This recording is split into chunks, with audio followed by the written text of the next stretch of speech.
In some ways, I view the Minecraft movie in the same vein as the Super Mario Bros. Movie. Both are meant to appeal to two key audiences, kids and diehard fans of the game. They have no character development and a paper-thin plot that moves incredibly fast, and most of what you see is meant to just be the filmmakers pointing out to the audience all the things you like about the respective games. And your overall enjoyment is probably going to come down to your attachment to said games. Now, I'm a big Mario fan, so I found that movie to be pretty decent, though I've never once played Minecraft, so I like this a little less. Now, there's some fun to be had with this, primarily with the performances of Jason Momoa and the one big common denominator between both movies, Jack Black. There are times where this really taps into some manic, zany energy, primarily a lot of the antics within the overworld, and both leads play into that really nicely. They had a lot of solid chemistry, especially as both their characters square off in a rivalry for much of the movie, and the way they fit right within the cartoonish elements of this world. There's almost a stream of consciousness style to it, with the way it just dumps all this lore on you and then just immediately moves on or jumps around. And with Napoleon Dynamite and Nacho Libre director Jared Hess at the helm here,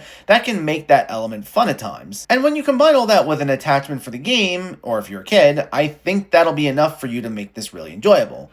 For me though, I thought it was a decent time, though it wasn't enough for me to really want to go out of my way for it again. I'd say while I laughed and had some fun, it wasn't like a consistently laugh out loud hilarious experience, and that general stream of conscious style that I mentioned earlier also had its downsides. It's primarily during these moments where it tries to take itself seriously with this Lord of the Rings-esque storyline about gathering an orb, and this generic story with two siblings who just move into this new town and have a somewhat strained relationship. I mean, I get you have to have something, but these elements are as developed as the unabashedly silly moments, and it just makes the film feel at odds with itself as far as what it really wants to be. I think if it just disregarded most of the moments where it tried to have a plot and just allowed itself to be a full-on, off-the-wall, nonsensical comedy, I think this would have been great and would have been something everyone would really enjoy. Instead, we get a movie that's decently fun at times, it has some things about it that really work, but as a whole, it just misses its mark unless you're within its target audience.